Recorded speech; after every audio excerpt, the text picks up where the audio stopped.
தமிழ் சொந்தங்கள் அனைவருக்கும் சத்யசீலனின் அன்பு வணக்கங்கள். இன்னைக்கு நம்மளுடைய வைகரை கிளாஸ் வந்து 49வது கிளாஸ் பார்க்குறோம். டாபிக் வந்து சிற்றிலக்கியம். சரியா? ஸோ சிற்றிலக்கியம் வந்து நேற்று கிளாஸ் என்ன பார்த்துருப்பீங்க, இன்ட்ரோ பார்த்துருப்பீங்க இல்லையா? ஸோ இன்னைக்கு நம்ம என்ன பார்க்குறோம் அப்படின்னா தூது. சிற்றிலக்கியத்துல இருந்து தூது, பிள்ளை தமிழ் இப்படி ஒன்று இருக்கு இல்லையா? ஸோ ஃபர்ஸ்ட் நம்ம இருக்கிறது தூதுல இருந்து பார்க்கலாம். வச்சுங்க, தூதுனா என்ன, எந்த வகையான தூது நூல்கள் இருக்குது, தென் நம்ம ஸ்கூல் புக்ல என்ன தூது பாடல் இருக்குது, அது எல்லாத்தையும் நம்ம வந்து பார்த்துக்கலாம். சரிங்களா? ஓகே, பாருங்க. தூது அப்படின்னா என்னங்க அப்படின்னா ஒரு செய்தியை இன்னொருத்தங்கிட்ட சொல்றதுக்கு அனுப்புறதான் தூதுனா. செய்தி அவ்வளவுதான். ஸோ ஒரு விஷயத்த நம்ம சொல்லி அனுப்பணும். யார்கிட்ட அனுப்பலாம் அப்படின்னு சொன்னா, அன்னம் முதல் வண்டு ஈராக பத்தினை அனுப்பி தொடை வாங்கி வர கூறுவது தூது. அன்னம் முதல் வண்டு ஈராக பத்தினை அனுப்பி தொடை வாங்கி வர கூறுவது தூது. தொடைனா மாலை. அதாவது அன்னப்பறவை, நாரை, விரலி, தோழி, தென்றல், நெஞ்சம், முகில், மேகம், வண்டு, இந்த மாதிரி நிறைய இருக்கு. சரிங்களா? சோ இப்படி ஏதாவது ஒரு பொருளை அனுப்பி நம்ம ஒரு விஷயத்த சொல்றோம்னா ஆப்போசிட்ல இருக்கவங்க அதுக்கு சம்மதம் தெரிவிக்கிறாங்கன்னு என்ன பண்ணுவாங்க, மாலை கொடுத்து அனுப்புவாங்க. தொடை.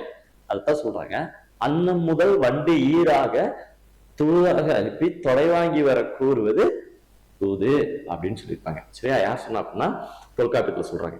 சோ அனுப்புறது வந்து உயர்திணையாகவும் இருக்கலாம், அக்ரணையாகவும் இருக்கலாம்.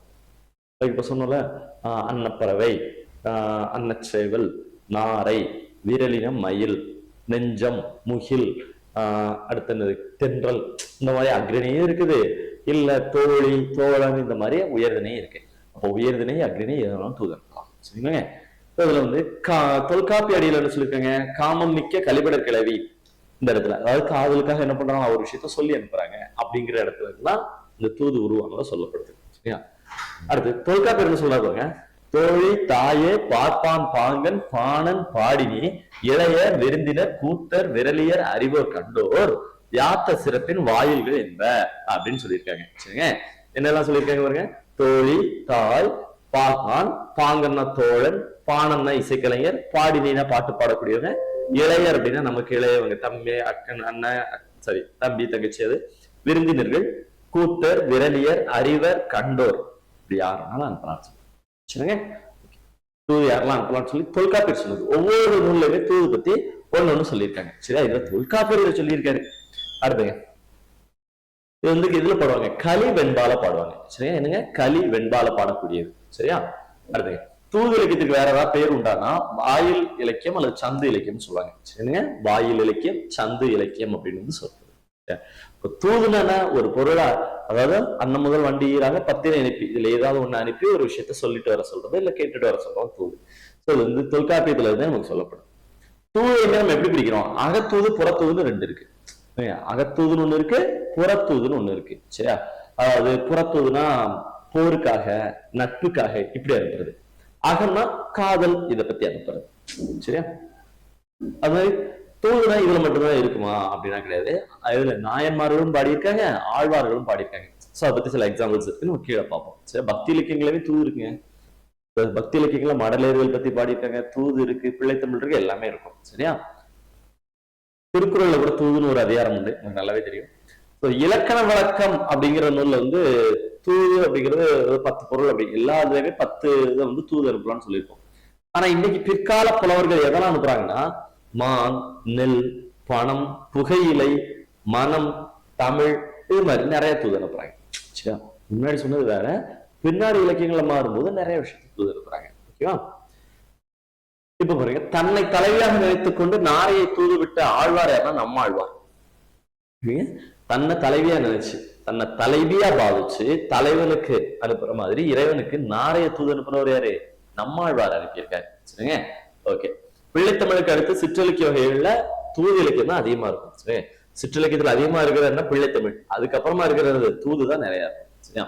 ஓகே, தூதுனா என்ன அப்படின்னு பார்த்தோம், ஒரு பொருளை ஏதோ அனுப்பி நம்ம ஒரு விஷயத்த சொல்றது, இல்ல கேட்டுட்டு வர சொல்றது. இதை பத்தி தொல்காப்பியத்துல சொல்லியிருக்காங்க, இலக்கண வழக்கத்துல சொல்லியிருக்காங்க. தூதை பொறுத்த வரைக்கும் வாயில் இலக்கியம், சந்து இலக்கியம்னு சொல்லுவோம். தூதுங்கிறது களிவெண்பால பாடுவாங்க. தூதுல அகத்தூது, புறத்தூதுன்னு வேற இருக்கு. நாயன்மார்களும் பாடியிருக்காங்க, ஆழ்வார்களும் பாடியிருக்காங்க. சரிங்களா? ஓகே, இப்போ நம்ம பார்க்க போறது என்னென்ன தூது இருக்குன்னு பார்க்க முதலா தூதின் முன்னோடின்னு சொன்னது வந்து நற்றிணை. நம்ம முன்னாடி படிச்சிருக்கோம் இல்லையா? தூதின் முன்னோடின்னு எதுவும் சொல்லுவாங்க, நற்றிணை. ஏன்னா நற்றிணையில ஒரு பாட்டுல முதல்ல சின்னதா தூதுன்னு ஒரு கான்செப்ட் வந்துருக்கு. சரி, அடுத்து இருக்கு முதல் தூது. தூதுக்குன்னு தனியா எழுதின நூல் எது அப்படின்னு கேட்டா நெஞ்சு விடு தூது. யாருல இருக்கா? உமாபதி சிவாச்சாரியார். உமாபதி சிவாச்சாரியார் தான் எழுதியிருப்பாரு. இதுதான் தமிழுடைய முதல் தூது. தமிழுடைய முதல் தூதுன்றது இந்த நெஞ்சு விடு தூது. யார் எழுதியிருக்கா? உமாபதி சிவாச்சாரியார் எழுதியிருக்காரு. அடுத்து பலவற்றை சொக்கராய புலவர்களாக அழகர் கிள்ளை விடுத்துவது. கிள்ளைன்னா என்ன? கிளி. கிள்ளைன்னா என்னங்க? கிளி. மதுரையில் இருக்கக்கூடிய அழகருக்கு கிளியை தூது விடுற மாதிரி ஒரு தலைவி வந்து கிளியை தூது விடுற மாதிரி பாடுனதாரு பலவற்றை சொக்கநாத புலவர். பத்மகிரியார் எழுதுறது தென்றல் விடுத்துவது. சுப்பரதீவ கவிராயர் எழுதுறது விரலி விடுத்துவது. சுப்பரதீவ கவிராயர் எழுதுங்க விரலி விடுத்துவது. வெள்ளை வாரணர் எழுதுனது காக்கை விடுத்துவது. வெள்ளை வாரணர் எழுதுனது காக்கை விடுத்துவது. சத்திமுத்த புலவர் எழுதுனது நாரை விடுத்துவது. இது நம்ம கீழே இருக்கு, நம்ம பார்க்க போறோம். சரியா? தசகடி தூது, அதாவது 10 தூது அனுப்பியிருப்பாருங்க. எல்லாரும் ஏதாவது ஒண்ணு அனுப்புவாங்கல்ல, தசம்னா 10. 10 தூது அனுப்புறவர் மீனாட்சி சுந்தரம் பிள்ளை. சரிங்க, இப்ப பாருங்க, உமாபதி சிவாச்சாரியார் அனுப்புறது நெஞ்சு விடுத்துவது. இதுதான் தமிழோட முதல் தூது. பலவற்றை சொக்கநாத புலவர் எழுதுனது அழகர் கிள்ளை விடுத்துவது. அழகர் மேல கிளி தூது அனுப்பியிருப்பாரு. அடுத்து பத்மகிரியார் அனுப்புறது தென்றல் விடுத்துவது. சுப்ரதீப கவிராயர் எழுதுனது நமக்கு வந்து விரலை விடுத்துவது. வெள்ளைவாரனர் வந்து காக்கை விடுத்துவது. சோ இந்த காக்கை விடுத்துவது யாருக்கு சொன்னா ராஜாஜிக்கு. இது வந்து சமீபத்தில் எழுதப்பட்டது. இந்த இந்திய எதிர்ப்பு போராட்டம் இருக்கலாங்க, அதுக்காக எழுதுனது காக்கை விடுத்துவது. வெள்ளைவாரனர் அப்படிங்கிறவரு நம்ம மொழிபெயர்த்த நம்ம இந்திய எதிர்ப்பு இதுல இருந்த ஒரு முக்கியமான ஒரு தமிழ் மொழி அறிஞர். சோ அவர் என்ன பண்றாரு அப்படின்னா ஹிந்தியை நீக்கணும்னு சொல்லி ராஜாஜிக்கு அனுப்புற தூதுதான் இது. சரியா? இந்த காக்கை விடுத்தது வெள்ளைவாரனர் அப்படிங்கிறவரு யாரு? ராஜாஜிக்கு அனுப்பியிருப்பாரு. இது சமீபத்தில் எழுதப்பட்டது. சரிங்களா? சோ மாடர்ன் டே லிட்டரேச்சர்ஸ்ல வரக்கூடியது. அடுத்து நாரை விடுத்துவது வந்து சத்திமுத்த புலவர். நாரை விடுத்துவது சத்திமுத்த புலவர். பாட்டை பாப்பா, சூப்பரான ஒரு பாட்டு. அடுத்து 10 தூது அனுப்புறாருன்னா மீனாட்சி சுந்தரம் பிள்ளை. நூல்கள் இப்ப பாக்குறது இலக்கியங்கள் அங்கங்க ஏதாவது ஒரு தூது இருக்குல்ல, யாரோ யாருக்கும் அனுப்புற மாதிரி இருக்கு பாருங்க. சொல்ல பாருங்க, ராமன் சுக்ரீவனுக்கு அனுப்பியது அனுமன் தூது. சரியா? சாரி, இது மாறி இருக்கு. சரியா? சாரிங்க, சுக்ரீவன் ராமனுக்கு அனுப்பியதுன்னா சுக்ரீவன் ராமனுக்கு அனுப்பியது மாறி வரும்னா சுக்ரீவன் ராமனுக்கு அனுப்பியது அனுமன் தூது. ராமன் சீதைக்கு அனுப்பியது அனுமன் தூது. சரியா? சரி, அது என்ன அப்படின்னா கிஷ்கிந்த மலை இல்லையா? கிஷ்கிந்த மலையில வந்து மேல சுக்ரீவன் அனுமன் எல்லாரும் இருப்பாங்க. கீழே வந்து சீதையை தேடி ராமர் லட்சுமணர் போயிட்டு இருப்பாங்க. இப்ப கீழே மலைக்கு கீழே நடந்து போயிட்டு இருக்காங்க 2 பேரு. யாரு புதுசா இருக்குன்னு கேட்டு வர சொல்லுவாங்க. இப்ப மலை மேல இருந்து அனுமன் வந்து கேட்பாரு, பாக்குறதுக்கு நீங்க வந்து ஒரு பெரிய குடும்பத்துல இருந்து வந்தவங்க இருக்கீங்க, ஆனா துறவி வேஷத்தோட இருக்கிறீங்க, நீங்க யாருன்னு நான் தெரிஞ்சுக்கலாமா அப்படின்னு மரியாதை கேட்பேன். நீங்க யாருன்னு நான் தெரிஞ்சுக்கலாமா அப்படின்னு அனுமன் கேட்பாரு. சுக்ரீவன் வந்து கீழே போயிட்டு இருக்க யாருன்னு தெரிஞ்சுக்கிறதுக்கு அனுமன் அனுப்புறாரு. அதான் அனுமன் தூது. அடுத்து இலங்கையில இருக்கக்கூடிய சீதையை பார்த்துட்டு வர சொல்லி ராமர் அனுப்பி வைப்பாரு அனுமனை. ராமன் ராவணனுக்கு அனுப்பினது போருக்காக அனுப்பி வச்ச அங்கதன் தூது. அங்கதன் யாருன்னா வாலியோட பையன். வாலியோட பையன் அங்கதன், அவர் தூது அனுப்பியிருப்பாங்க. தேம்பாவணியில வர்ற தூது வந்து விண்ணவ தூது. தேம்பாவணி இல்லையா? வீரமாமுனிவர் எழுதின தேம்பாவணி கிறிஸ்தவ இலக்கியத்துல இருக்கக்கூடியதுல விண்ணவ தூது. மாதவி கோவலனுக்கு அனுப்புற தூது. யார்? மாதவி. மாதவி கோவலனுக்கு அனுப்புறது யாரு? வயந்தமாலை தூது, கோசியமணி தீவு. கோவலன் வந்து மாதவிட்ட சண்டை போட்டு கண்ணை கூட திரும்ப வாழ வருவார்ல, அப்போ வந்து மாதவி அனுப்பியிருப்பாங்க. இது கோசியமணி தூது, வயந்தமாலை தூது. குணமாலை சீவகனுக்கு அனுப்புனது கிளிவிடு தூது. சீவக சிந்தாமணியில இருக்கும் இல்லையா, அதுல குணமாலை. சரிங்களா? குணமாலை சீவகனுக்கு அனுப்புனது கிளிவிடு தூது. சுந்தரர் பறவையாருக்கு அனுப்பியது இரவில் தூது. சுந்தரர் வந்து பறவை நாச்சியார் முதல்ல கல்யாணம் பண்ணியிருப்பாரு, 2 சங்கிலியார கல்யாணம் பண்ணுவாரா. இப்போ சுந்தரருக்கும் பறவையாருக்கு இடையில இருந்த ஊழல், சின்ன சின்ன சண்டையில வந்து இறைவனே தூது போனாரு. அப்படி இறைவனையே தூது அனுப்புனதுனாலதான் சுந்தரர் என்ன சொல்றோம்? வன் தொண்டர்னு சொல்றோம். வன் தொண்டர். நலன் தமயந்திக்கு அனுப்பியது அன்னுவிடு தூது. நலனும் தமயந்தியும் பார்த்துக்கிட்டதே கிடையாது, கனவுல பார்த்துதான் காதலிக்கிறாங்க. சோ அப்பதான் என்ன பண்ணுவாங்க? அன்னப்பறவை தூது அனுப்புவாங்க. நம்ம நலவந்தால படிச்சிருப்போம் இல்லையா? தமயந்திக்கு சுயம்பரம் நடக்கும். அப்போ நலன் வருவாரு. நலன மாதிரியே 4 தேவர்களும் வேஷம் போட்டு வருவாங்களே, அக்னி, வாயு, இந்திரன், யமன் வந்து நலன் மாதிரியே நிற்பாங்க. ஒரிஜினல் நலன் ஒருத்தர், டூப்ளிகேட் நலன் 4 பேரு. 5 பேர் ஒரே மாதிரி இருப்பாங்க. சோ இதுல யார் ஒரிஜினல் நலன்னு அந்த அம்மா தமயந்தி கண்டுபிடிப்பாங்க. ஞாபகம் இருக்கா? பாட்டு ஞாபகம் இருக்காங்க? இது இருக்குல்லைங்க, கண் நிமித்தலால் காசுலி தோய்த்தலால் வண்ண மலர் மாலை வாடுதலால் அப்படின்னு ஒரு பாட்டு வரும் இல்லையா? அந்த மாதிரி நாளும் தமயந்திகள். அதியமான் தொண்டைமான் கிட்ட அனுப்புனது ஔவையார் நம்ம முன்னாடியே பார்த்துக்கோம். போற விருத்த பிசிராந்தையார் கோப்பெருஞ்சோழனுக்கு அனுப்புனது அன்னச்சேவல் தூது, இவங்களையும் நம்ம முன்னாடி பார்த்திருக்கோம். சரியா? ஓகே. இலக்கியங்கள்ல ஒரு இடத்துல இருந்து ஒவ்வொரு இடத்துல செய்தியை சொல்லி அனுப்புறதுக்கு இல்ல கேட்டு வர்றதுக்கு இந்த மாதிரி தூதுகள் அனுப்பப்பட்டு. இது பார்த்தோம். தனியாவே எழுதப்பட்ட தூது இலக்கியங்கள் என்ன இருக்குன்னு நம்ம பார்த்திருக்கோம். சரியா? இதையும் பார்த்தோம். மேல தனி தூது இலக்கியங்கள் பார்த்துருக்கீங்க. பாட்டை பார்ப்போமா? சத்திமுத்து புலவருடைய நாராய் நாராய் செங்கால் நாராய் சூப்பரான ஒரு பாட்டுங்க. நாராய் நாராய் செங்கால் நாராய் பழம்படு பனையின் கிழங்கு பிளந்தன்ன பவள கூர்வாய் செங்கால் நாராய் நீ இம்மின் பெடையும் தென் திசை குமரி ஆடி வடதிசைக்கு ஏகுவீராயின் எம்மூர் சத்திமுத்த வாவியுள் தங்கி நனைசுவர் கூரை கனைகுரல் பள்ளி பாடு பார்த்திருக்கும் என் மனைவியை கண்டு எங்கோ மாறன் வழுதி கூடலில் ஆடையின்றி வாடையில் மெலிந்து கையது கொண்டு மெய்யது பொத்தி காலது கொண்டு மேலது தழுவி பேரழிவிற்கும் பாம்பன உயிர்க்கும் ஏழையாளனை கண்ணனம் எனுமே. என்ன அப்படின்னா, நம்ம இந்த இது மட்டும் படிச்சிருப்போம் ஸ்கூல் புக்ல. நாராய் நாராய் செங்கால் நாராய் பழம்படு வரை கிழங்கு விளந்தன்னு பவள கூர்வாய் செங்கால் நாராய் வடதிசைக்கு படிச்சிருப்போம், தென் திசை குமரியாடு வடதிசைக்கு ஏகுவீராயின்னு படிச்சிருப்போம். இது என்ன அப்படின்னா, சத்திமுத்தம் அப்படிங்கிற ஊரை சேர்ந்த ஒரு புலவர், அதாவது சத்திமுத்த புலவர் பாண்டி மன்னனை பார்த்து பாடி பரிசு வாங்கிட்டு போறேன்னு போறாரு. ரொம்ப சங்கடத்துல போறாரு, கஷ்டத்துல இருக்காரு, வறுமையில இருக்காரு. போனவர் பாண்டி மன்னனை பார்க்கல. அப்போ மதுரையில ஒரு ஓரமா படுத்திருக்காரு. அவர் படுத்திருக்கும் போது பாண்டி மன்னன் வெளியூர் போயிட்டாரு, பார்க்க முடியல, அந்த தான் பார்க்க முடியும். அப்போ ஒரு நாள் ஓரமா படுத்திருக்காரு. பக்கத்துல வந்து நாரை உட்காருது. இந்த நாரை கிட்ட பேசுறாரு பாருங்க. நாராய் நாராய் செங்கால் நாராய் நாரையே நாரையே சிகப்பு கால்களுடைய நாரையே பழம் படுபனையின் கிழங்கு பிளந்தன்ன. பனங்கிழங்கு இருக்கு இல்லையா? பனைமரத்துல இருந்து அந்த பனங்கிழங்கு பார்த்துருக்கோங்க. இந்த பனங்கிழங்க ரெண்டா வேக வச்ச பனங்கிழங்கு ரெண்டா கிழிச்சு வச்சா அப்படி இருக்கும். அது மாதிரிதான் நாரையோட வாய் இருக்கு. அழகா சொல்லியிருப்பாங்க. பழம்படு பனையின் கிழங்கு பிளந்தன்ன, பனங்கிழங்கோட வாய் மாதிரி இருக்கக்கூடிய, சரி பனங்கிழங்கு மாதிரி இருக்கக்கூடிய வாயுடைய நாரையே, பவள கூர்வாய் சிகப்பு கூர்மையான வாயுடைய நாரையே, நீயும் என் பெடையும், நீயும் உன் துணையும், அதாவது ஆண் நாரைட்ட பேசுறாரு. ஆண் நாரையே நீயும் உன் துணையான பெண்ணாரையும் தென் திசை குமரி ஆடி, தெற்க குமரி ஆத்துல குளிச்சுட்டு, அதாவது தெற்க நம்ம குமரி கன்னியாகுமரி குளிச்சுட்டு வடதிசைக்கு ஏகுவீராயின், வடதிசை நோக்கி போகக்கூடிய நாரையே, போற வழியில, அதாவது நாரையே சிகப்பு கால்களுடைய நாரையே, பனங்கிழங்கு போல பிளந்த வாயுடைய நாரையே, பவளம் போன்ற சிகப்பு கலர்ல கூர்மையான வாயுடைய நாரையே, நீயும் உன்னோட துணையும் தெற்க குமரியில குளிச்சுட்டு இப்ப வடக்க போறீங்க இல்லையா? போகும்போது எம் ஊர், என்னோட ஊரான சத்திமுத்தத்துல இருக்கிற வாவி குளத்துல தங்கி, சரியா? எம் ஊர் சத்திமுத்த வாவியும் தங்கி, நீ போற வழியில என் ஊர்ல இருக்கு, என் ஊரான சத்திமுத்தம், அந்த சத்திமுத்தம் ஊர்ல ஒரு குளம் இருக்கு, அந்த குளத்துல தங்கிட்டு போ. தங்கிட்டு போறது மட்டும் இல்லாம அந்த ஊர்ல பார்த்தோம்னா நனைசுவர் கூரை, நனைந்த சுவர் ஒரு வீடு இருக்கும். அதான் மண் சுவர்ல ஒரு வீடு இருக்கு, பார்த்தாலே இடிஞ்சு போற மாதிரி ஒரு வீடு இருக்கும். அந்த வீட்டுல கனைகுரல் பள்ளி பாடு பார்த்திருக்கும் என் மனைவியை கண்டு, அந்த நனைஞ்ச சுவரோட ஒரு வீடு இருக்கு. அந்த வீட்டுல பார்த்தோம்னா பள்ளி கத்துற குரலை கேட்டு ஒரு பெண் என் மனைவி உட்கார்ந்துருப்பாங்க. பள்ளி கத்துனா சகுனம் நல்லா இருக்கு, என் கணவர் வந்துருவாரு, பாண்டிய மன்னனை பார்க்க போனேன், என் கணவர் வந்துருவாருன்னு சொல்லி சகுனம் பார்த்துட்டு உட்கார்ந்துட்டு இருக்காங்க. பள்ளி கத்துதான்னு சொல்லிட்டு என் மனைவி, அந்த என் மனைவியை பார்த்து ஒண்ணு சொல்லிட்டு போவோம். என்ன சொல்லுனா, நாரையே நீ போற வழியில சத்திமுத்தம் ஊர் இருக்கு, சத்திமுத்தம் ஊர்ல குளத்துல தங்கிக்கோ, அங்க வந்து நனைஞ்ச சுவரோடய ஒரு வீடு இருக்கும் எங்க ஊர்ல, அங்க பள்ளி கத்துற சவுண்ட கேட்டுக்கிட்டே என் மனைவி உட்கார்ந்து இருப்பாங்க.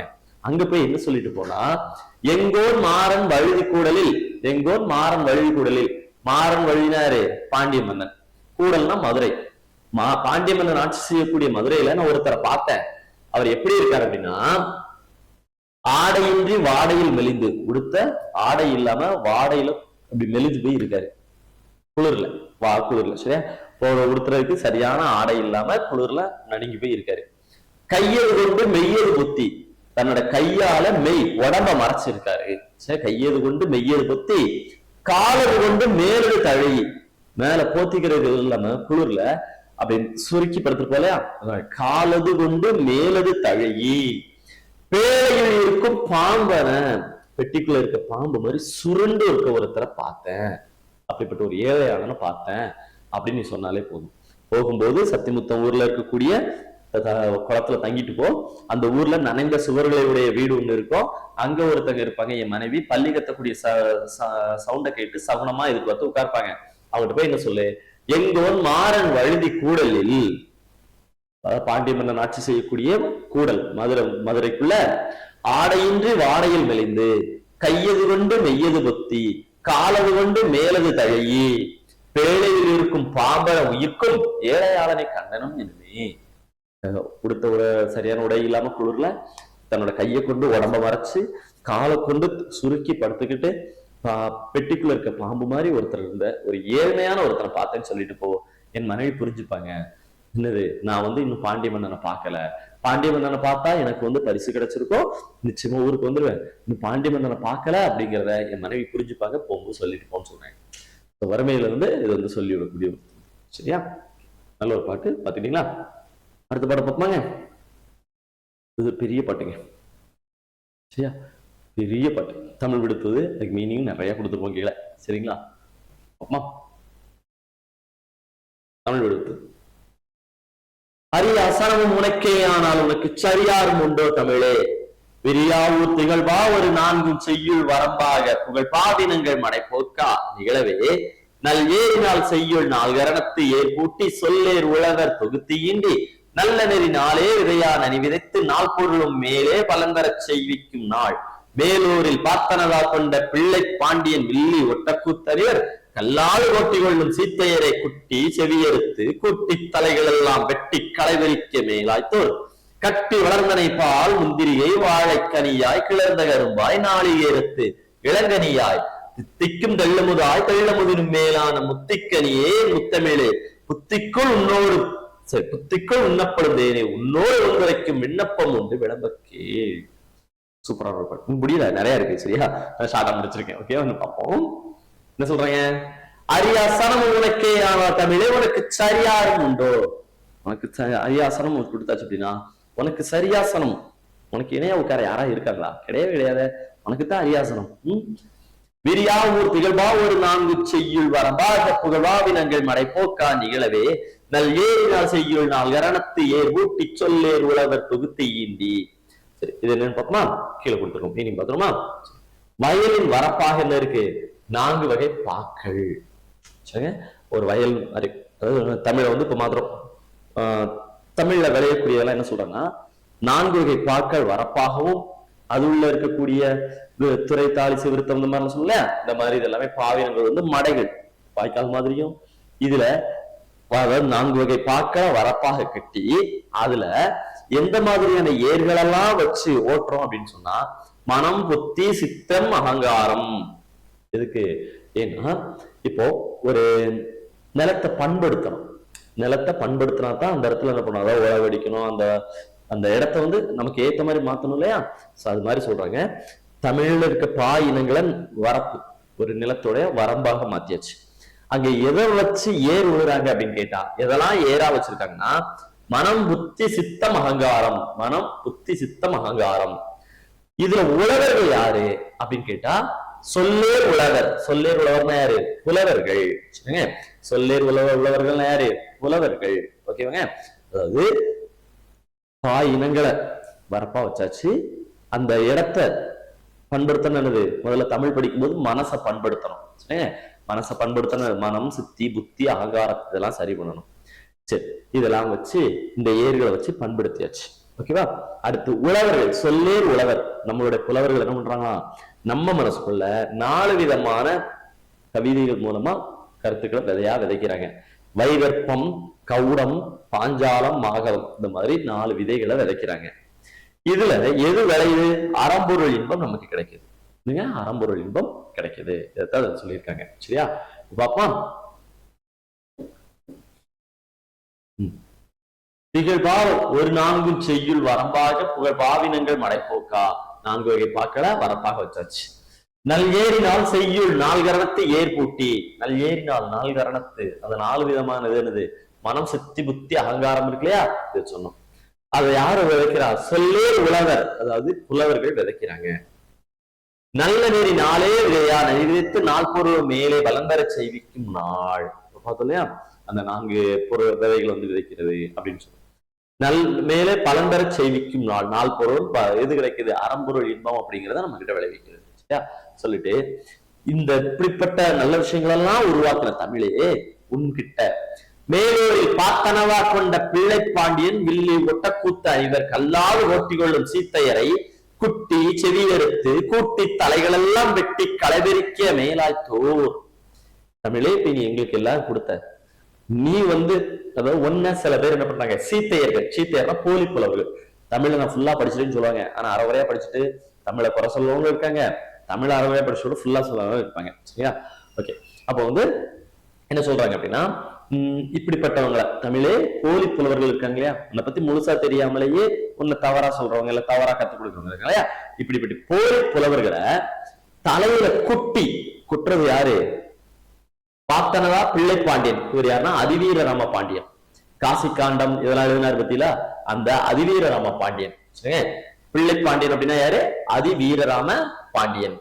வில்லி அப்படின்னா வில்லி புத்தூரா.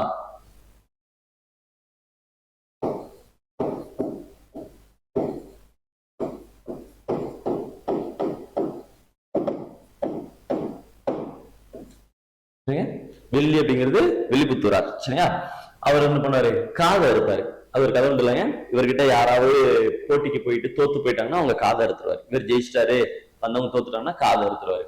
சோ இவரை யார் திருத்தினா அப்படின்னு கேட்டா, திருப்புகழ் பாடின அருணகிரிநாதர் தான் நீங்க பண்றது தப்புன்னு சொல்லி, அதாவது எப்பவுமே வில்லிபுத்தரர் வந்து ஜெயிப்பாரு, தோக்குறவங்க காதெல்லாம் அறுத்துருவாரு. அதான் செவி எருத்து.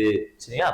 அவரையே ஒருத்தர் ஜெயிச்சாரு. வில்லிபுத்தூராரே யார் ஜெயிச்சாருன்னா திருப்புகழ் எழுதின அருணகிரிநாதர் ஜெயிச்சிட்டாரு. அதுக்கு அருணகிரிநாதர் சொல்றாரு, நான் ஜெயிச்சதில்லை, அப்ப நான் சொன்னதான் நீங்க கேட்கணும்ட்டு வில்லிபுத்தரர் சொல்லாரு, இனிமேல் நீங்க யாருக்காக அறுக்கக்கூடாது. அப்பதான் வில்லிபுத்தரர் சொல்றாரு, இது நாள் வரைக்கும் நான் செஞ்ச பாவத்துக்காக நான் மகாபாரதத்தை தமிழ் எழுதுறேன், அதுதான் வில்லி பாரதம். சரியா? ஓகே, அந்த தலையில கொட்டுறது யாரு? பிள்ளைப்பாண்டியன், அதிவீரராம பாண்டியன்.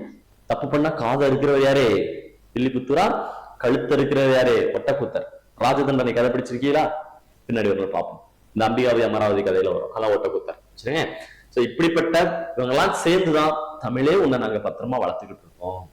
போலி புலவர்கள் உள்ள வந்து எதையும் கெடுத்துடக்கூடாது. அதனால என்ன பண்ணிட்டு இருக்கோம்னா, தப்பு பண்ணா தலையில கொட்டி காதை அறுத்து கழுத்து அறுத்து உன்னை நம்ம பாதுகாக்கணும். அது மட்டும் இல்லாம ஒண்ணு நாங்க எப்படிலாம் வளர்க்கணும் பாரு செல்லமா, பால் முந்திரியை வாழை கனியாக கிளர்ந்த கரும்பாய் நாளிகேரத்து இளங்கனியாய், உன்னை இப்படிலாம் நாங்க செல்லமா வளர்த்து வச்சிருக்கோம். அது நீ எப்படி இருக்கிற அப்படின்னு பாருங்க. நீ இப்படிலாம் இருக்கிற அப்படின்னா, பால், அதுல முந்திரி பருப்பு, வாழைப்பழம், அடுத்து கரும்பு ஜூஸ், அதுக்கு என்னது நாளிகேரம் இளநீ, இப்படிலாம் போட்டிருந்தா எவ்வளவு இனிமையா இருக்கியோ அப்படிப்பட்ட இனிமையான தமிழே இளங்கனியாய் தித்திக்கும் வெள்ளமுதாய் தெள்ளமுதலும் மேலான முத்திக்கனியே என் முத்தமிழே உன்னோடு வந்துரைக்கும். புத்திக்குள் உண்ணப்படுந்தேனே உன்னோடு வந்துரைக்கும் விண்ணப்பம் உண்டு விளம்பக்கே. இப்படி இனிமையா இருக்கக்கூடிய தமிழே தித்திக்கும் தெள்ளமுதமாகவும் தெள்ளமுதினும், அதாவது அமுதத்திற்கும் மேலாக முத்தி கனியாக, அது என்ன முத்தி கனியாக அப்படின்னா முத்தியாகிய கனின்னு சொல்லுவாங்க. முத்தினா என்ன? ஒரு எல்லை இல்லையா, வாழ்க்கையோட எல்லை முத்தின்னு சொல்லுவாங்க. அந்த மாதிரி அறிவோட எல்லையாக இருக்கிறது தமிழ். அறிவோட எல்லையா இருக்கிறது தமிழ். அப்படிப்பட்ட முத்தியாகிய, அறிவுக்கு முத்தியாகிய கனியாகிய தமிழே புத்திக்குள் உண்ணப்படும் தேனே, அதாவது அறிவு பசிக்கு சாப்பிடக்கூடிய இனிமையான உணவாகிய தேனாக இருக்கக்கூடிய தமிழே உன்னோடு உந்துக்கும் விண்ணப்பம் உண்டு விளம்பக்கே. உங்ககிட்ட சொல்ல வேண்டிய ஒரு ரெக்வஸ்ட் இருக்கு, கேளு. சரிங்க? என்ன சொல்லியிருக்காங்க?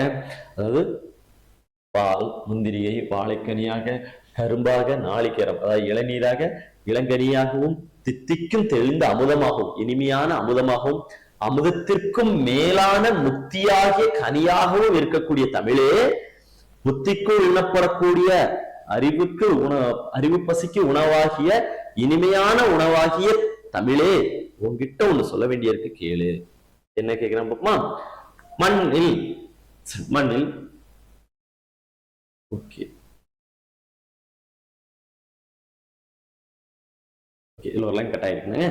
எஸ், மண்ணில் குரமென்றும் பள்ளி என்றும் கொள்வார் கொடுப்பாய்க்கு உறவென்றும் மூன்று இனத்து உண்டோ அப்படின்னு ஒரு லைன் இருக்கும். சரியா? மண்ணில் குரம் என்றும் பள்ளி என்றும் கொள்வார் கொடுப்பாய்க்கு உறவு என்றும் மூன்று இனத்து உண்டோ.